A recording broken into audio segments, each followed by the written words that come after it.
It is a great pleasure to see so many of you here, especially our board member Kristen Pyle and her husband Caleb Whitney have put no end of work into this project, as I think you can see around the room and with the tours that you've had and so forth. So I'm really thrilled to see so many of you here in this gorgeous setting. I like downtown Bailey's Harbor too, but this is really great. This is our third event of the summer, and I'm afraid I have to cover just a little bit of Historical Society business before we start the actual slideshow. Oh, Microphone. talk louder. Can't hear you back here. Microphone. Should I hold it, Laddie? You want to give her one of the PA house mics?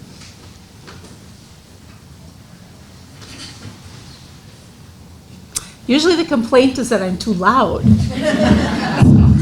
This will really get you loud here, so. Let me add that. Thank you. Is that much better? Great, great. We have every August our nomination meeting for the members of the Board of Directors whose positions expire at the end of this year.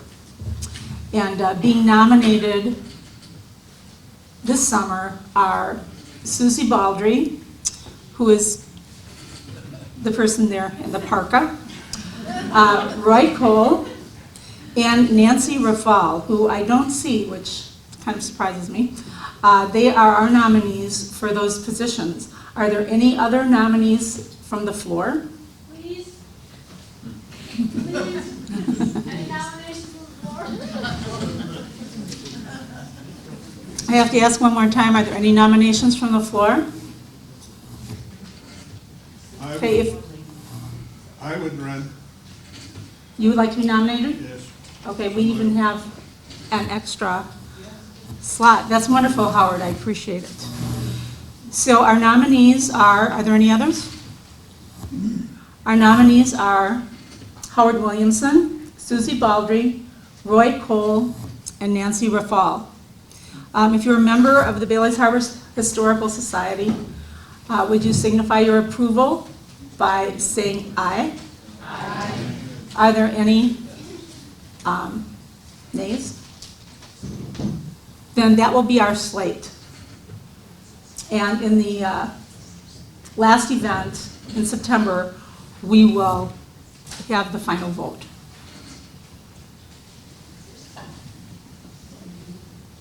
I'm just checking. I usually have a thing to put my notes on, and I don't here, so I have to look hard. A couple of other little business things. Susie has our sign-in sheets. They're on clipboards, and she'll start one on either side of the room. Would you please sign your name and whatever contact information you care to share? A lot of you, we have your contact information 50 times already, so don't you worry. But if you'd like us to have it put on the right-hand side. We need to have a record of who attends our events. If we apply for grants of money or other benefits, generally they like to know that you actually are out there doing something as opposed to just sitting around writing grants. Another little tradition that we have is we usually pass the hat around during the program. And Unfortunately, some unknown person forgot the hats today. So, well, actually, we will pass the basket. Brilliant, Susie. Well, and you could pass the bag on the other side. We were gonna pass this, but this is gonna be one of our prizes that are drawing, which I'm hoping everybody buys at least one ticket tonight before they leave. But we didn't want to take any chance that there was some brownie finger using the basket. Excellent. So that'll be wending its way also during the You wanna tell them what it's for, program. the basket? Well, the basket is just, it's for money that supports our programs. We're working on archiving collections that we have, and I was just in the archiving catalog yesterday. You just wouldn't believe it. Just to keep our postcards or photographs, in a pristine condition. They need to be put in sleeves and they need to be protected, and every one of those little items is just more expensive than you'd believe. We also have the raffle of our community quilt going on tonight. It's a beautiful quilt on display over here. The product of many quilting sessions on the weekends this past winter. And I understand it was so much fun for the quilters that they're champing at the bit to start the next quilt. So we'll probably have another one next year. The tickets are $5 a ticket, $10 for 3, and 7 for $20. I think the dimensions are about 60 by 80. Is that approximately? I think that's approximately correct. Other prizes include the table runner, the bag, the adorable pillow, and the jeweled quilt square. So enough of all that now. We'll get down to business with Björklunden. I have to say thank you up front to Mark Breseman and the people at Björklunden. They have been so forthcoming with information, with artifacts, with making us welcome, and allowing us to have our meeting here in this beautiful space. Mark, it was great of you to do. Mark will be doing our program tonight, and he has slide number 1 up here. I'll turn the mic over to him in just a moment. Afterwards, if you have stories to share or questions to ask, I know there are a lot of people here who are descendants of or related to Björklunden personnel from way back when. And those are the kinds of stories, that we just love to hear. We love to hear the local connection to Björklunden, which is now, what is it? What would you call it? Is it a branch campus or a? It's the northern campus. The northern campus of Lawrence University. So Mark, let me give this to you, unless you have your own. Just turn that one off, LeeAnn, you can, please. I can.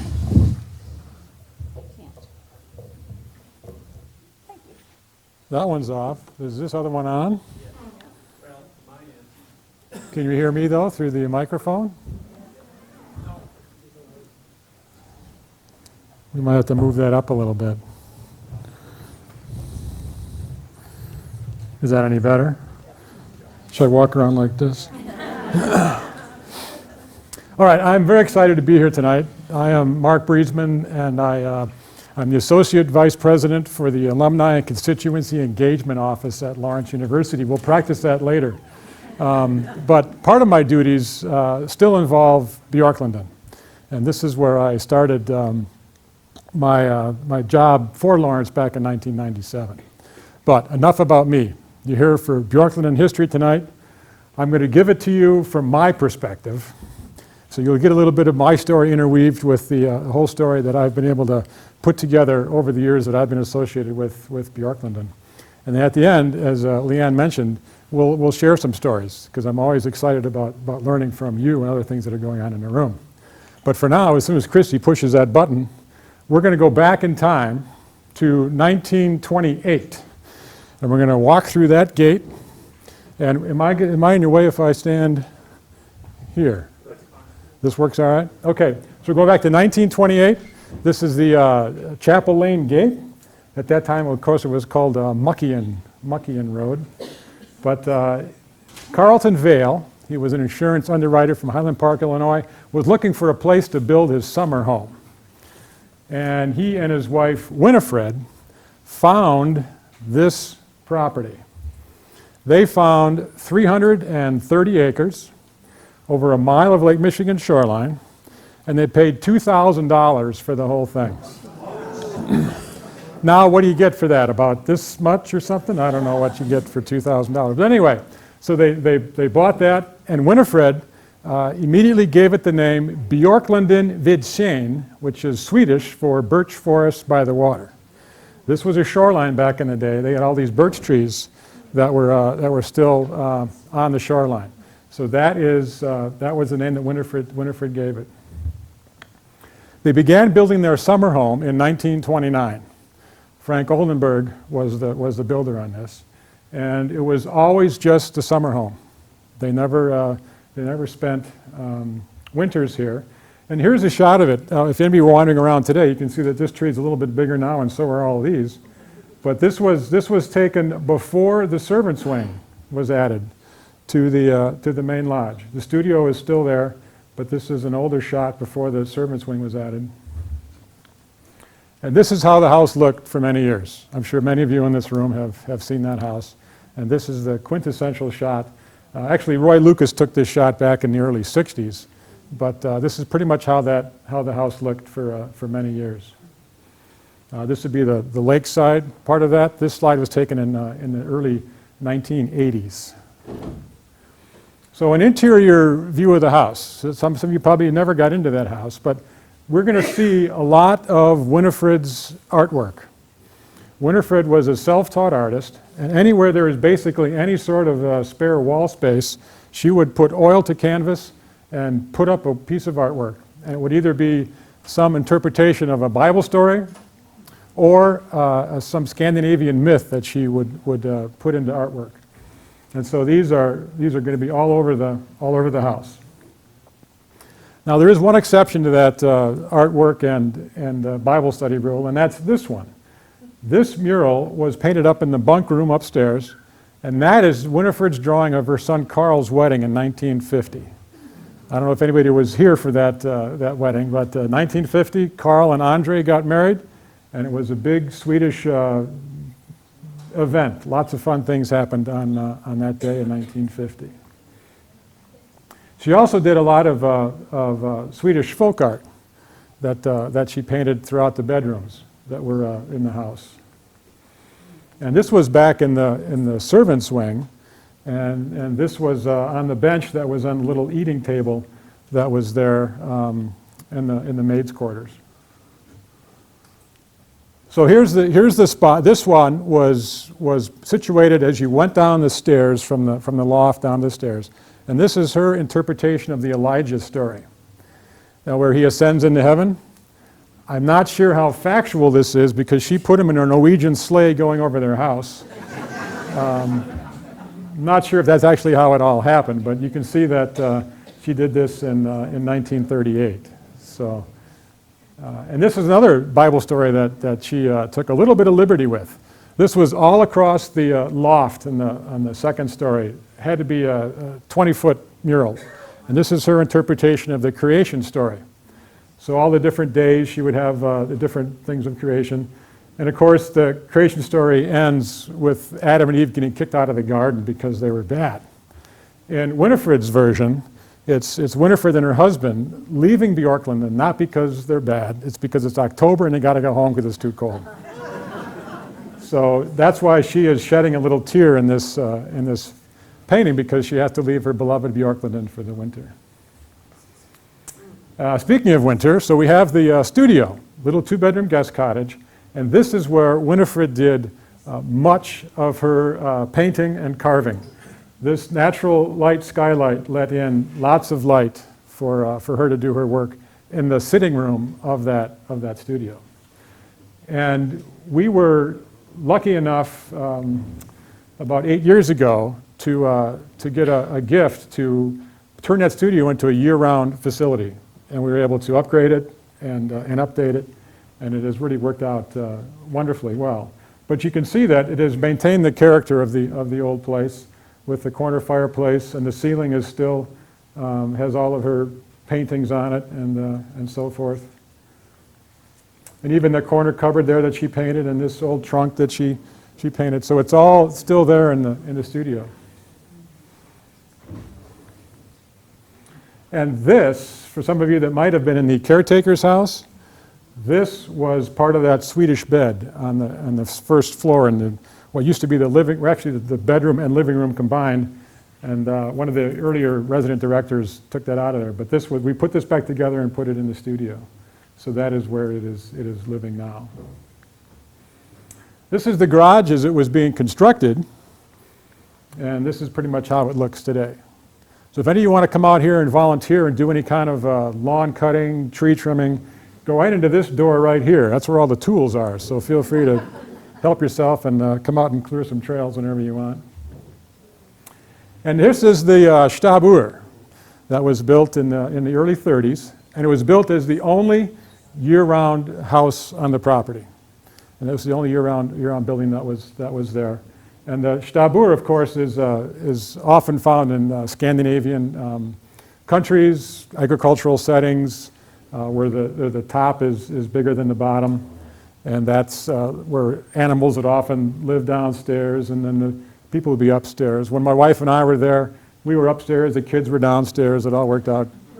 I'm just kidding. I'm just kidding. Anyway, things did change when I got up here in '97 with the job.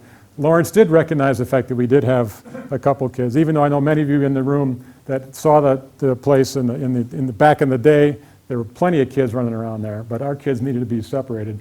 So Lawrence agreed to add on to the Stabur, and that's when this was done in 1998. And this is where I was lucky enough to live from '97 until 2012. We raised our kids here. It was a fabulous place to be able to do that. So we were very fortunate. So this is the workshop that was built in 1947, and it was built to house all of the great tools. Some of you are wandering around tonight in the back of the old garage now is where we have the tools, and this is now currently used as Door Shakespeare's dressing room and storage area. So if you've seen Door Shakespeare, this is sort of their home base for this stuff when they're actually performing here. So now we're going to change one of the main characters. So in 1932, Carltonville was driving up here from Highland Park, and he was just south of Institute, and he got in a car accident. He got thrown from the car, skull fracture, and he died. That was in 1932. At that time, the Vales and Boyntons were good family friends. This guy, Donald Boynton, lost his first wife to pneumonia in 1929.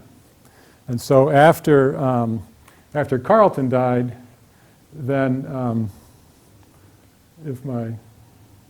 then Winifred and Donald Boynton got together.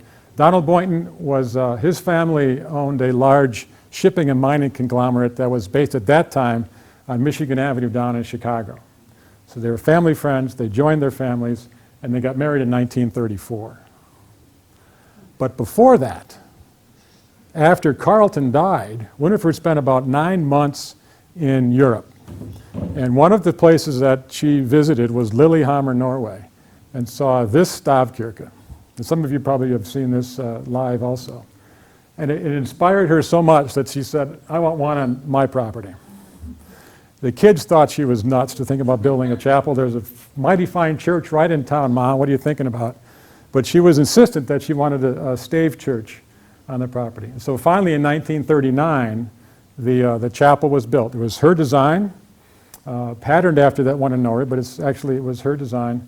And the builders of that, Henquinet, Nels, and Milt, were really helped to put that building up. So it took one summer to build the outside, build the building itself, and then 8 more years were spent on the inside with all of the painting, all of the carvings. And I know that if you haven't already, you can certainly, after we're through here, you can go back and Jane Whitney will give you a more complete tour. But I want to just wet your whistle in case you're not going to see it, that all of these paintings, there's 41 different murals in there. Winifred did them all herself. It's a casein style paint, just like Michelangelo used. And the only difference is Michelangelo painted his on wet plaster, Winifred painted hers on dry plaster. And she used obviously some more muted pastel type colors. But looks the same now as it did when she painted it back in the early 40s.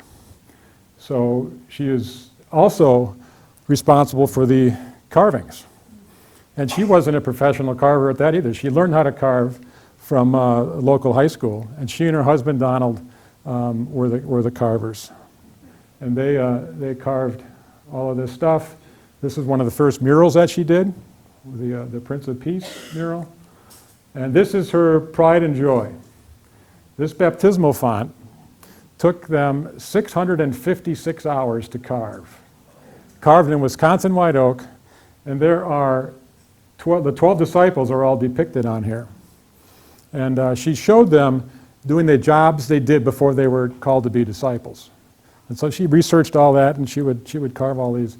But the way they would carve together as a team, Winifred was a go-getter. She needed to get things done and move on. And she didn't have a lot of patience, so she would start the thing, and then Donald would come along and finish it. And she did admit in her book that there were a couple times where she actually chopped off a head mistakenly. And Donald repaired it, and you cannot tell which one that was done. Donald was also a master at this carving. So the baptismal font is their pride and joy. This is a shot, I believe it was taken around 1953 to commemorate her book. After she had that published, she had 5,000 copies of the original book published by Reinhardt. So if you have an original one by Reinhardt, that's worth something. And she signed quite a few of those. So that's really something else. We have since reprinted them on Lawrence University's press. But wait a minute, how'd that get in there? That's the one I wanted to show you. So the Boyntons were very proud of that chapel, and they would dress up and give tours on Mondays and Wednesdays. They'd have Vesper services in there on Sunday afternoon, so the local community could really get a chance to use that. But Winifred also had an interest in gardening. I think many of you people in the room know of Hedwig's role in this whole thing. And so Winifred, besides being a concert-level pianist, a painter, a carver, actually an author, she also had an interest in gardening. I don't think she ever slept, but some of you can talk about that. And this was the garden back in the early days. And you can see even the tennis court in the back. And that was actually a very big source of pride for them, because it was one of the only hard surface tennis courts in Door County at the time. And in fact, talking to Donald's daughter, Zan, she commented oftentimes about the tennis parties they would have, and when Basil Rathbone's son and daughter-in-law were over at Peninsula Players, they would come over here and play tennis. So it was a very fun place to be. And you can see they like dressing up like that on occasion. You can try one of these on if you want to dress up yourself. There's one over there by the door. But anyway, you'll see as we go through here that there are a number of these little Tompton. And Winifred carved those. And they are happy little trolls. So they're not the grumpy trolls. These are happy Tompton.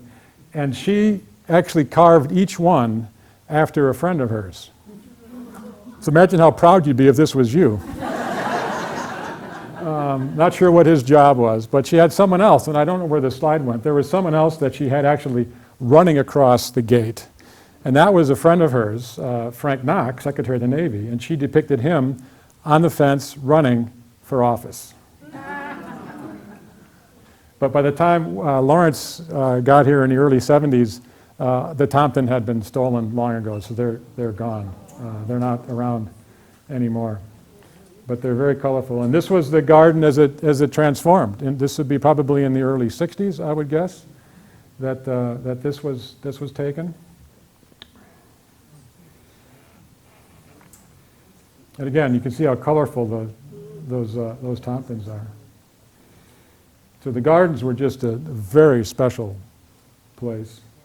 And when Lawrence acquired the property, it was just grass, and all of the fence had rotted away, and there was really all that was left was a stone.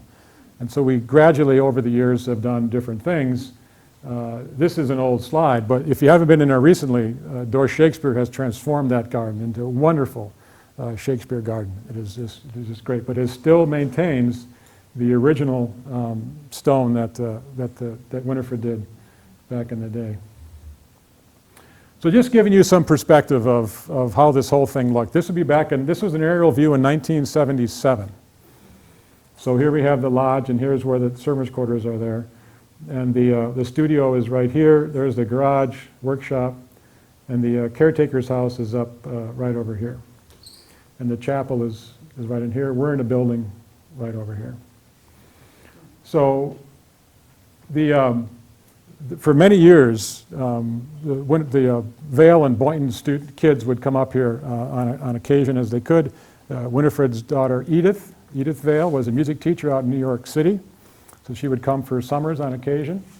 She never married, and she died the same year that Winifred did in 1974.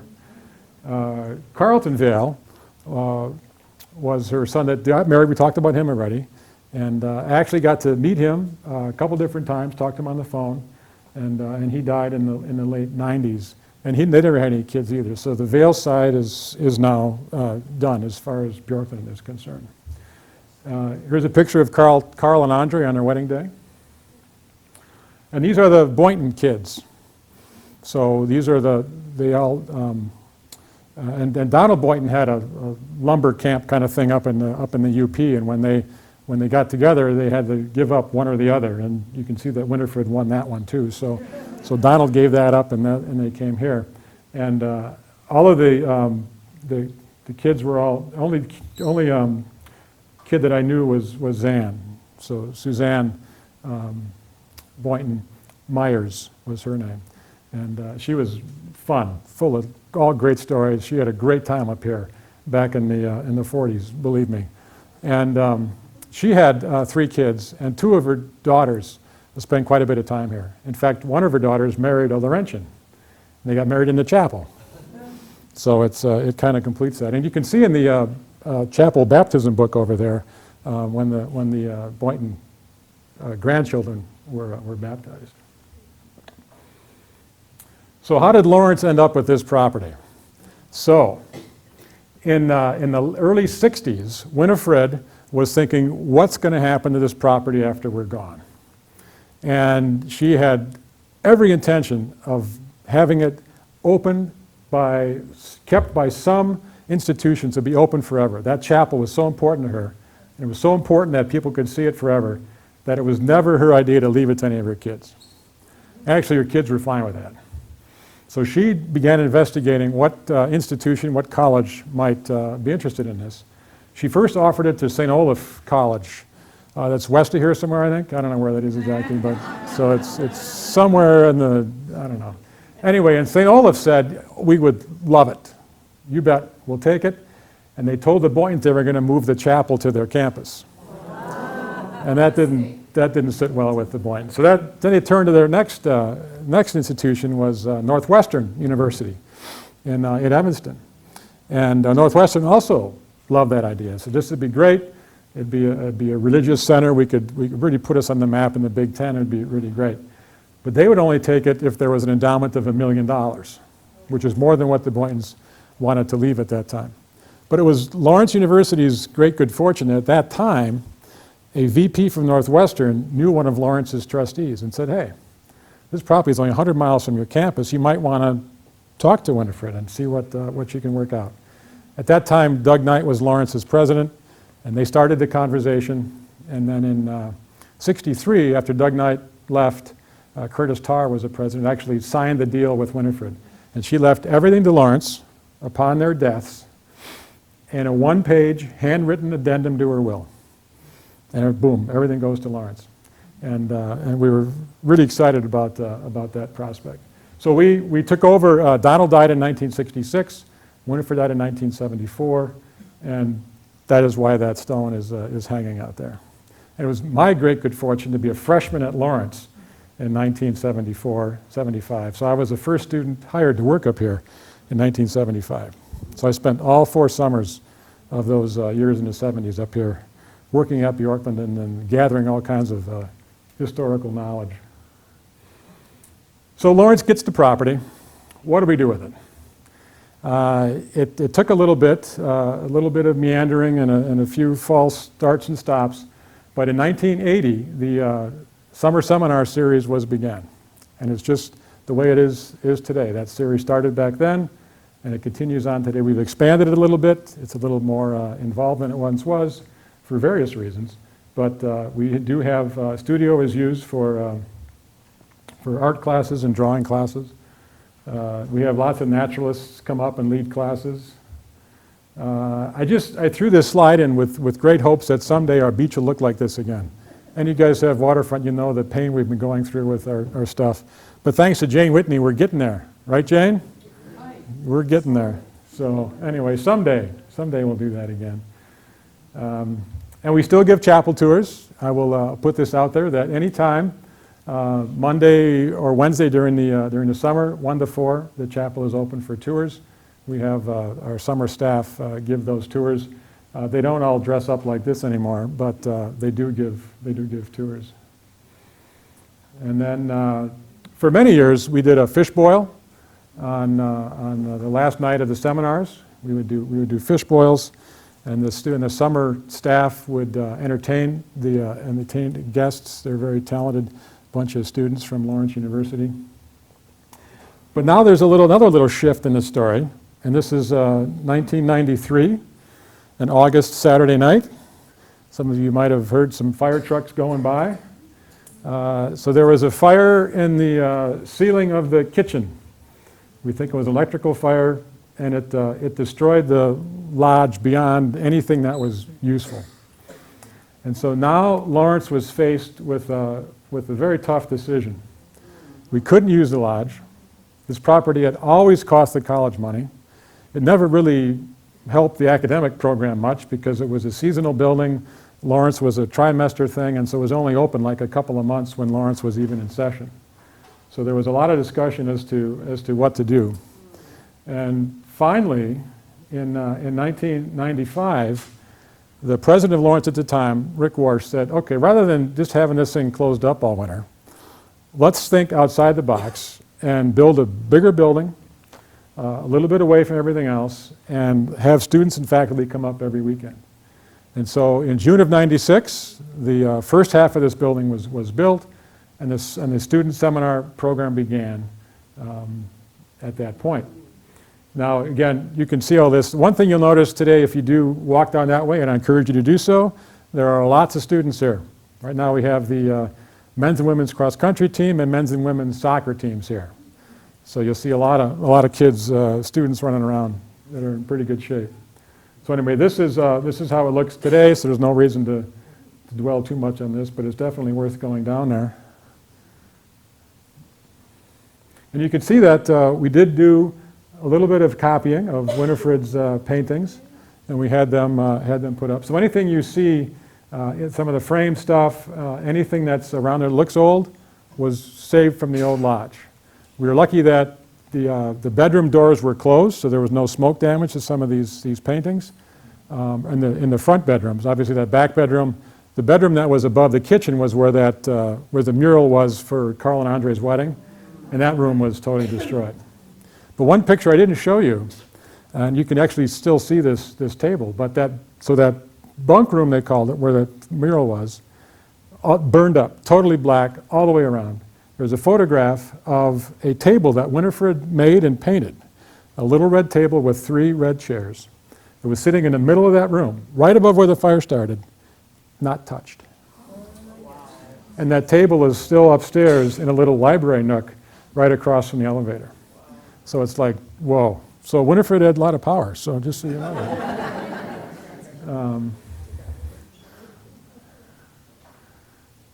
Okay, so we got the dining room, and then in the bedrooms, I think they're probably all going to be filled with students, but we have bedrooms with bathrooms in each one. So you need to know that when LeeAnn talked about where I worked, what I was doing, so this is called the Northern Campus. We have a Southern Campus in Appleton, which is actually a little bit bigger than this one. And the chapel's a little bit bigger too. But we do academic things in both places, and we do have chapels on both campuses. And some of the things we get to do with these students, they'll come up here they'll get here around 8 o'clock on Friday night and leave at 3 o'clock on Sunday. In the meantime, they can do things that they can't accomplish on campus. They can work together with different departments. They can get a lot of different things that go on. This actually is an example of the Model United Nations, where the students come up on a Friday night. They get broken up into different countries, given a world problem to solve, and by Sunday afternoon, they've solved that problem. If only it was that simple, huh? We can do archaeological digs just off the south end of the property here. There's remnants, there's artifacts from Native American tribes from long ago. The art department loves coming up here and doing things. And I assume that there have been many of you in the room that have taken advantage of our Sunday afternoon concerts. Whenever the conservatory is up here, they will put a free concert on Sunday afternoons, generally at 1:30. And I would say of the 10 weeks during a term, 4 to 5 of those weeks, there's a free concert on Sunday afternoon. And if you want to learn more about those, we'd send it out by email, and Kim would do that. You can either give me an email address tonight, or we can take care of that and put you on our mailing list for our concerts. Now, who recognizes this? I don't know, it happened right in front of Björklunden. I found this slide, and what I talk about is that this actually was the first way that Lawrence was thinking about bringing up their students. But it didn't really pan out, so we had to forget about the plane. But I don't know if anybody ever saw that, but that was an amazing thing. And the seminars are still going on today. Not all of them include that much wine, but we do have some wine. Some wine seminars. We bring in instructors from all over the place, all over the globe actually. Terry Moran is flying in from Iraq. He's an ABC Chief Foreign Correspondent. He's teaching here next week. He was on TV, I believe, on Monday in Iraq. He'll be here talking about some of the issues that he's covered in the past year. This guy, Jonathan Greenwald, is the second in command at International Crisis Center. He was in Brussels for many years. Now he's back in DC. But he's coming the first week in September, and he's talking about what's going on in Iran. That is his forte right there. So we try to get topical seminars here. All right, here's an overview. This is 1996 when this slide was taken. So here's where the old lodge, the old house was there. Chapel is here. So we're somewhere around in here. But this is before this part of the building was built. There's the parking lot, and you can see here where the tennis court was. This is where Shakespeare is now. And there's the garden. The caretaker's house is out this way. And then the road out to the highway is this way. So who would have thought, so the place was built in 1996, by 2002 it was too small. There were waiting lists for students, waiting lists for the seminars, and lots of local groups couldn't get in because we were too full and too busy. So we started a campaign, a $4 million expansion campaign to more than double the place in size. So this is the old line right here, and this is the new part on the first floor. Here we are in this room, and then the second floor goes that way. And this kind of gets tucked back in the woods, so you might not even notice how big this is, but this goes back there a little ways. So this is what is making us much more efficient today in our usage. I'm just going to quickly show you the way it is. You don't have to walk around there tonight, but this is the new wing that heads off to the south. I guess I have to get new batteries for this thing. And we tried to duplicate the decks, and this is off of the, here's the entryway we just came in tonight. Here we are tonight. 2 weeks ago we had the Jazz Fantasy Camp. Maybe some of you were here for that.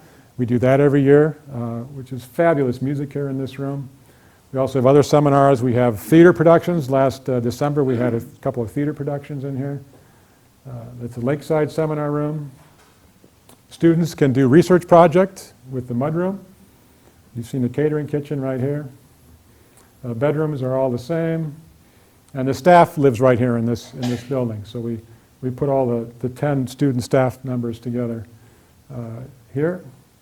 Conservatory is up. We give them practice rooms. And then we fought this for a long time, but we admit that there's now a need for computers and Wi-Fi. So the whole lodge is Wi-Fi, but we still have real big cell phone issues here. So if you ever come here for a seminar, don't plan on getting on your cell phone right away. And we have the observation deck that looks out over the trees. And a few years ago, we had a couple come for the seminar. I mean, the way they travel is the man, the guy, he has a little plane, and he'll fly his plane wherever they're going, and then his wife then follows behind in her camper and drives. It's like, huh? But so he was here a little ways before she was, because they live in Alaska. So he got here first, and I encouraged him to fly around and take some aerial photographs. So this, obviously, you recognize all this, Ann Clam, and here's the marina at Nelson's. As we're looking north, here's, depending what you call, either Mud Bay or Moonlight Bay. And then there's Rowley's Bay up there.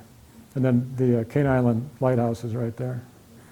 But this is what it looks like for us. This would be about probably 6 years ago. So here it is done. All of the dark trees, this is all Björklunden. And this, of course, recognizes Maxwell and Braes. And here, look at that beach now, huh? Ooh, good thing Jane came along. Anyway, so we're in this room right here. And you can see how much it's grown in since the last shot that we took just in '96. This is where Door Shakespeare is. Of course, now we have our nice fancy road that is there. Years ago, if anybody walked this property, there were eagles' nests on this property. And Winifred refers to that in her book about how much they enjoyed having the eagles on this property. And so it's fun to see eagles back in Door County again. And if anybody was here, and it must have been in the late 40s or 50s, I wish I had a better shot of this, but this was a birdhouse. And that birdhouse was an exact replica of their house. So the Purple Martins had a house just like theirs to live in. This is not part of Björklunden, by the way. I put a couple of these in just to remind myself to tell you that Björklunden does lots of trips. And in connection with Lawrence University. In fact, there are some of these people in this that you might recognize that actually go on these trips with us. This was a trip to Italy, and this was the Duomo and the Campanile, and that is right where we were staying in a hotel. Anyway, we do lots of these trips all over the world. We're going back to Italy next April to go to Milan, Venice, and some northern lakes. But you know, wherever we go in the world, we always see dragons. When I see these dragons, I think, you know, think about Björklunden. I think of all the dragons that Winifred had carved back here at the chapel, at all the buildings and stuff, and it always reminds me of home. So here we are back at Björklunden with Winifred to thank for all the things that we have together. So we appreciate all of her talents, and I do hope that whenever you see the sign, your friends see the sign, that you turn in and you come and visit us. So that is it. Thank you very much.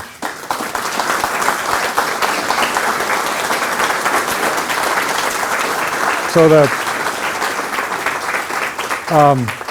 let's do this. First of all, I want to thank you for coming out tonight. I love the fact that you're all here. How many of you are here in this building for the first time? All right. How many of you are here for the last time in this building? All right, I didn't see any hands. That's great. So I want you to feel welcome to come back here. This is open. I mean, we're always here. We're always doing something. There's always something exciting going on. There might be a wedding here. I would discourage you from actually joining in on the wedding. But you'd be welcome to walk the trails, you know, pick up maps, call ahead, show some friends the chapel. It really is something we want to share with the local community. We're proud of the fact that we're here in Bailey's Harbor, and we have this shared history that is really great. So please come back and bring friends and family as often as you want. Now we can ask some specific questions, and then we can also share some stories. And then if you want to still, Jane will take us over to the chapel. So any questions? Go ahead, yes. I work at the Visitor Center, and people continually want to tour the chapel, and they don't always come on a Monday afternoon and a Wednesday. Is there any possibilities that that's going to be expanded? Expanding it probably isn't in the cards, just because even the days that we do have open, half the time the students are just sitting there. However, I will say this, that if anybody wants to come out, we can always give them the key and they can go look at the chapel on their own. Don't tell anybody that. Cut that out of this thing. But you can, We get a number, and Mary's here too, and I know, we get a number of people, and then we tell them, well, it's Wednesday or Monday, and it's Right. Tuesday, and they're going right. home. If they want an official tour, that's when it is. Yeah. If you want to come out and see it, they're welcome to come out. And all you have to do is ask Kim, Sam, myself. Somebody just And- come to the main office. You bet. That is You bet. That's tremendously great, generous. that's very generous. Thank Right. you. I just- Well, it's something that shouldn't be hidden. I mean, Yeah. Winifred wanted this to be seen, and that's what we want to do. So, absolutely. Yes. What's the estimated value of this 425 acres now? Do you have any idea? Okay, so we did expand from our 330 to 425. We had to put that road in to keep our Max Holton Braes neighbors happy and our Chapel Lane neighbors happy. So we had to put this road in and buy 80 acres and do all this stuff, which it works out perfectly. I guess the value would fluctuate. A couple years ago, my brother is a math guy, actuary guy, and we walked the entire shoreline. And just for fun, we figured, okay, how much did we just walk on? At the time, this was before 2008, at the time, we figured it was over $19 million, if you just took the shoreline itself. Right. Are you interested in making a purchase? I mean, we could. No, Lawrence is, House up north. that's where you go. So, no, we're happy to have this much, and the shoreline has never changed in all the years. It's been that same way all the time. Yes, Bill? Mark, tell us about the wind turbine. So if you noticed, either looking on 57 or coming down our road, there we have a wind turbine that actually was started by a student, a senior experience project for a student at Lawrence, who wanted to research what it could save Björklunden energy costs to put up a wind turbine. So he did a lot of research on how much we were currently spending, how much the kilowatts were, and what we could do in different directions. And through his research, it inspired a number of folks that, yeah, this is worth it. And then we did a little mini fundraising campaign to raise the money to do it. In fact, we got in, the deadline for this grants with the energy program was like a midnight on some October date. We got it in at like 11:59. So we were the last grant in the door to get $200,000 from the WPS fund. So we were able to get that, plus we matched it with other funds, and so we put that wind turbine up at no cost to us. And so everything that we do, we save, it's about $10,000 a year we save in electrical costs for the wind turbine. Mark, would you ask how many people who here tonight have had family or know someone who works? Okay, that's our next thing. Okay, so I'm really curious to know how many actually worked here. How many did some fun things while you were here? So we have some. And what was your role? I was their last maid. Fabulous. Did you live in, or did you come back and? Well, my family's home was right through the woods to the west, so it was, when I wanted to go home, I would just walk through the woods. And tell us who you are. I'm Nancy Barnowski. Very good. And that was, what years would that have been in Nancy? That would have been 1963. It was my first real job in York County. I was 13. Before that, I picked cherries, all kids did. And I worked for that whole year with them. Sometimes I stayed in the maids' quarters. I always, every Wednesday late morning, I would do the flowers for the chapel. One thing I remember about the Boyntons that I tell people it was very endearing is I think it was every Thursday, it might have been Wednesday, but I think it was Thursday, they would go to the theater in the garden, and at dinner time they would dress to the nines, just beautiful gown and furs and very dressed out. And they always had a large candelabra at the end of their table, and after dinner, and before going to the theater, they would stand up, hold hands, and blow out the candles. Anybody else have any stories they'd like to share, personal experiences here? How about people that had relatives that worked here? I think this is fabulous that there's still some history here. Any stories that you remember that you want to relate? I would like to share one. Don't you remember me, Mark? We met. You showed me the caretaker's house. Yeah. I was actually born here. So tell us who you are and the history My about name it. is Faye Blue, but it was Faye Fleschel. My father, Pete Fleschel, was the caretaker of Björklunden before the Hinkenets. Can you talk a little louder? Yeah, no one knows. I'll try to. But anyway, I only lived here a year, so I don't remember it, but I've heard some stories. And my father was actually here from 1930 to 1942 as caretaker. In the book,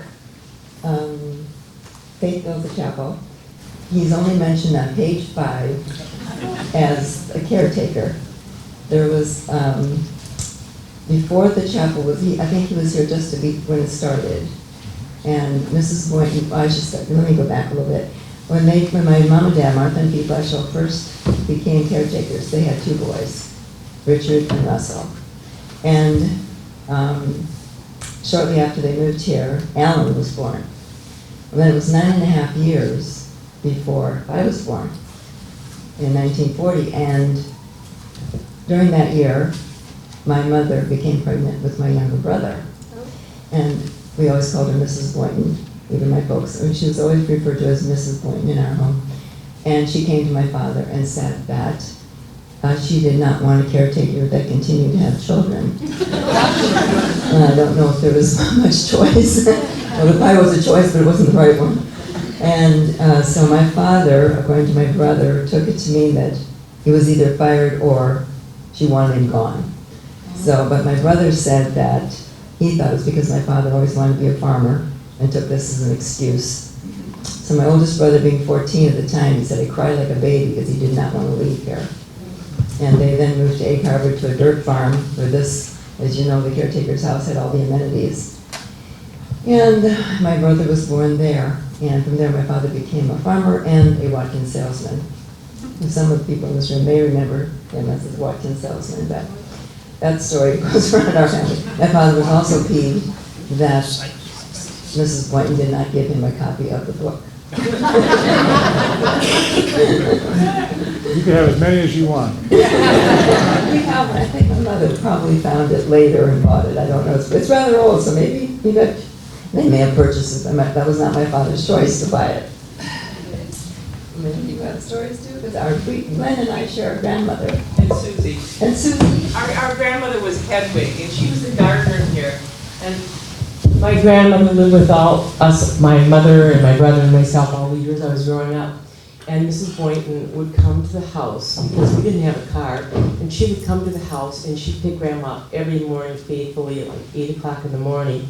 And then a lot of times, Grandma would take me along, and Mrs. Boynton had a cart, and I don't know, Mark, is the cart still here that? Parts of it. Parts of it, huh? Okay. She had this huge cart, and I was very little, like maybe like 6, 7 years old, and my grandmother would pull me around the grounds here in this cart, and I was always told not to pick the flowers because that was something I loved to do. But she loved working for Mrs. Boynton. She, it was a big part of her life, these gardens, and I just have really good memories of this place, and to see how it's come so far, and it means so much to many more people now. So anyway, I have great memories. I have a memory, it's not an old one. My husband was a carpenter, and one morning Joe Hoppensberger, who was probably the first director after Lawrence bought it, called my husband at 6 o'clock in the morning. We didn't know the man, and he just said, "Gene, I heard you're a carpenter." "Yeah." "Well, we got a problem, the floor. We went through the floor in the kitchen, and we've got a party coming in tonight. Can you fix it for us?" And Gene said, "Well, I got some other jobs, but come down and look at it." So he went down and looked at it. Needless to say, it was just a crawl space. And Gene said, "Well, we can do it, but I'm going to need a helper." So Joe changed his clothes, and between the two of them, by late afternoon, they had reinforced the floor temporarily, so that night they could serve and entertain. And so it's not an old memory, but it was quite. And so after all those years, or after that, Joe and his wife have become very dear and close friends. And so it's one of those little. And one of the things that Joe mentioned was that the community was so involved in maintaining this place and being a part of it. And that continued even when it was taken over by some outsiders. So that was always the thing, outsiders. But there was always that feeling that community really, really wanted this place to continue and be the jewel of our town, as it has been and continues to be. So our thanks go from us who have lived here our whole lives to Lawrence to have done such a beautiful job of maintaining such an awesome thing. How many small communities like ours have the ability to have this type of people coming into our community and who genuinely care and have made such an effort to maintain what is such a gift. So thank you.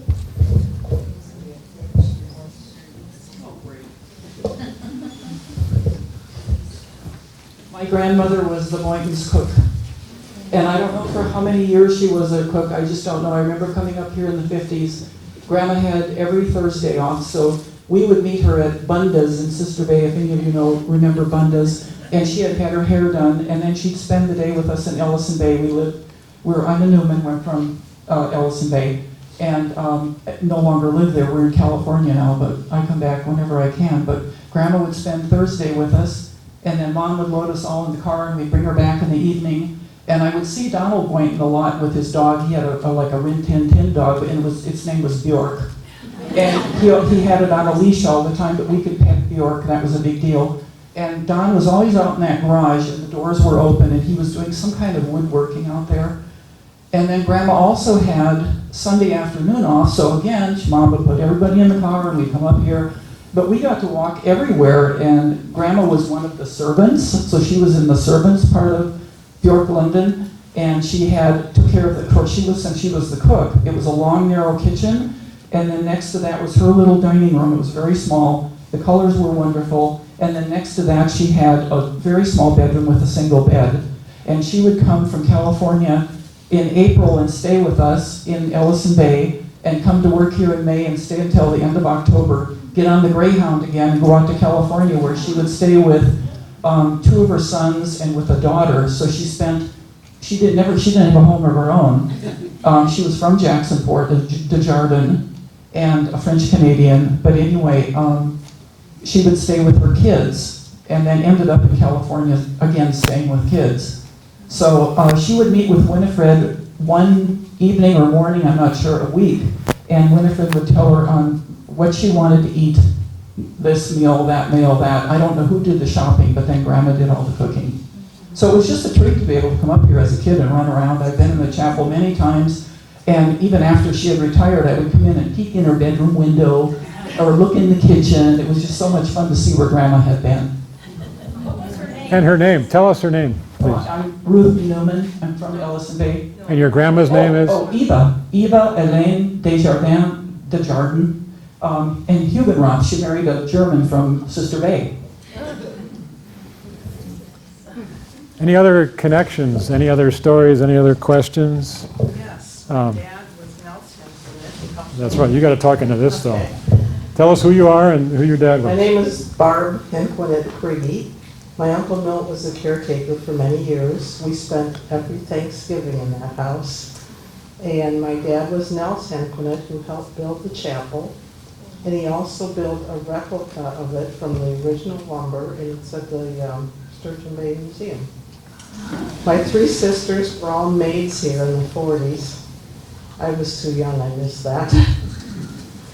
But we would have the best time coming to Aunt Helen's and staying in that beautiful house, and I'd help her hang up the laundry because she did all the laundry for the Boytons, and she had a mangle in her living room, and she did all the sheets and pillowcases and tablecloths and napkins, and it was an adventure. Thank you. How many servants were there? I have no idea, I was too young. I think it varied. I know that in Highland Park they had a chauffeur, and he'd be back and forth, coming back and forth here. But as far as the local folks, you would know much better than. And I know there were 2 bedrooms, and when I was working in here, that servants' quarters was where I was stationed, and I used that same bedroom that your grandmother used. That was my headquarters, and they for some reason, Lawrence didn't think it was worthy of me being in the kitchen of the rest of the house. This is back in 1975, where they were, so what are we going to do with this place? So I couldn't use the rest of the house. That was off limits. So The sitting room had that beautiful bench that we saw and a nice table and a little fireplace, but no kitchen. So I was able to have a little hot plate, and then I got to do my dishes in the bathroom, in the tub, and stuff like that. So it was very exciting. But the best part was it was all mine. Very few people even came up to that place.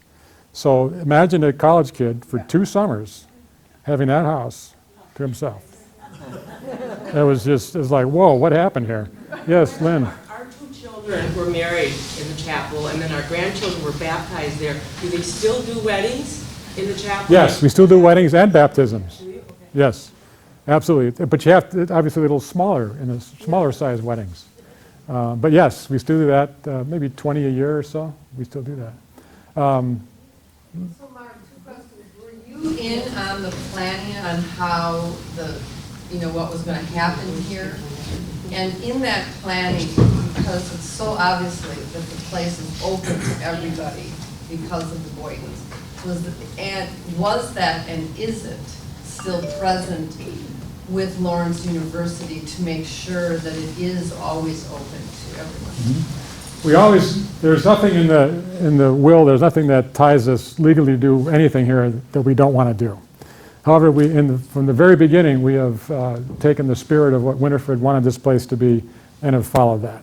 I think we've done a respectable job of that. I personally was not involved in anything to do with the fire or the building of the first lodge. I was luckily enough, I didn't get hired until early 1997, so I missed all that drama, and thankfully so, because I didn't need to be a part of that. So I was here for the expansion and the other stuff, but not for the initial things. The discussion on campus, as I alluded to before, it was a big deal to figure out what to do with this place. I mean, how many small liberal arts colleges have 400, or at the time, 300 some acres in a resort area? How do they explain that to the trustees?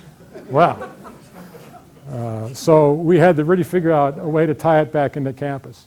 And that was Rick Warsher's vision, that we can make this an academic extension of the campus and really do something meaningful with the property.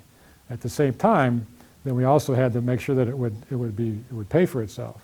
And so the big part of what my job was then and continues to be now is to make sure that Björklunden is budget neutral. And so we do that through fundraising, the Boyden Society.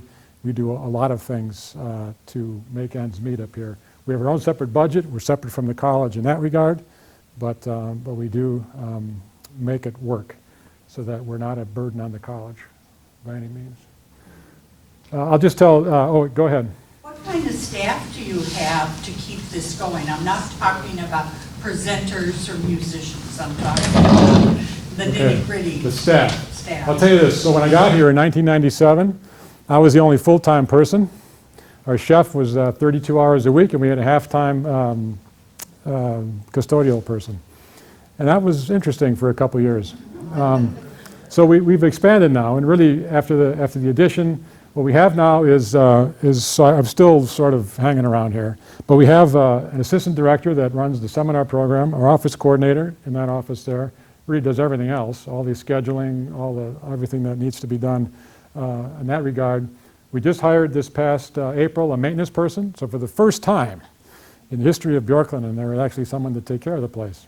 So it was year-round, yes. Mark Franke, maybe some of you know Mark. So he's our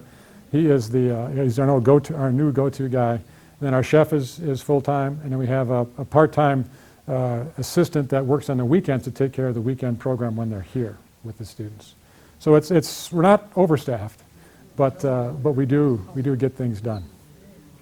Are you doing okay, or you want to just keep going, or okay, go ahead.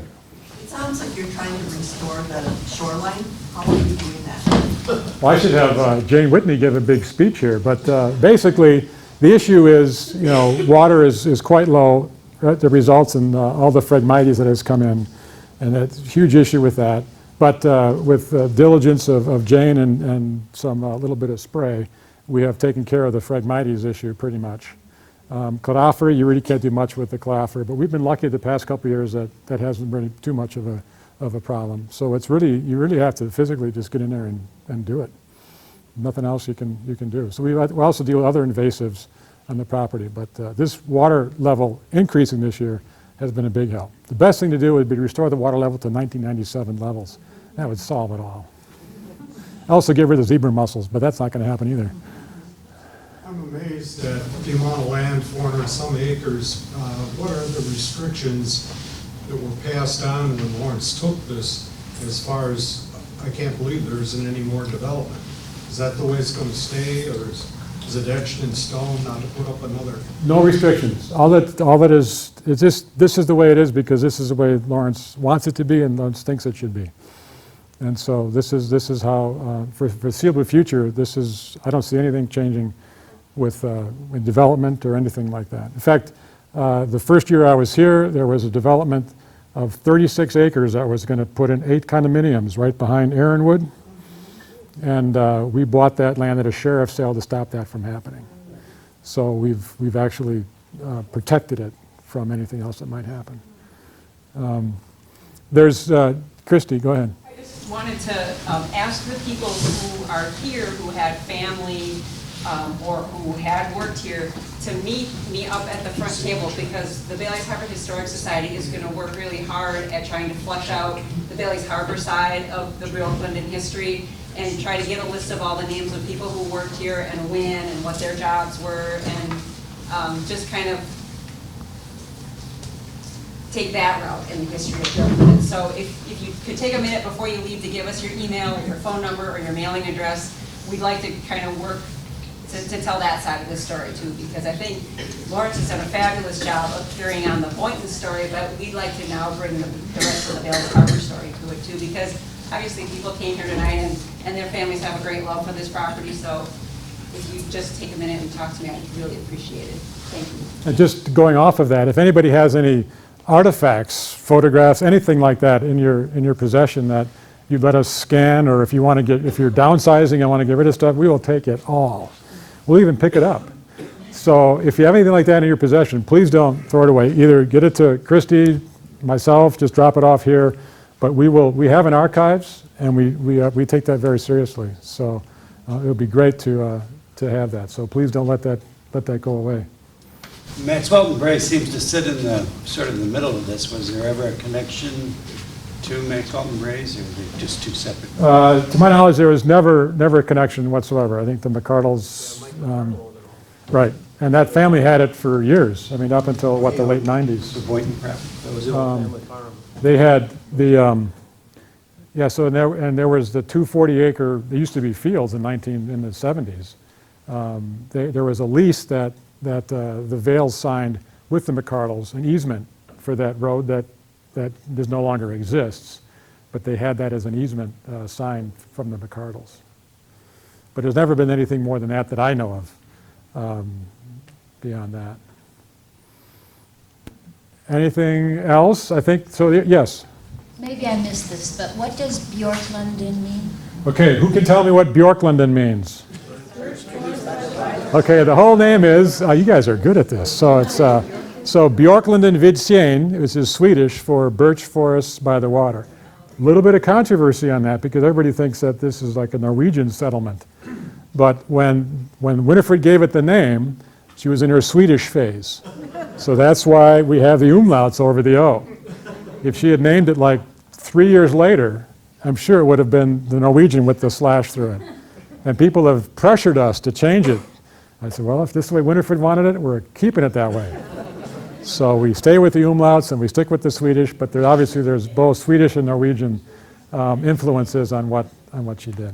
And in fact, just a last quick aside, these very exciting discoveries that we've made over the years as we go through stuff, these 6 little posters, I'm sure she acquired those when she was in Scandinavia on that trip we talked about with LeeAnn, and those were rolled up in a closet up actually in the attic of the studio, just in a tube in a big old trunk.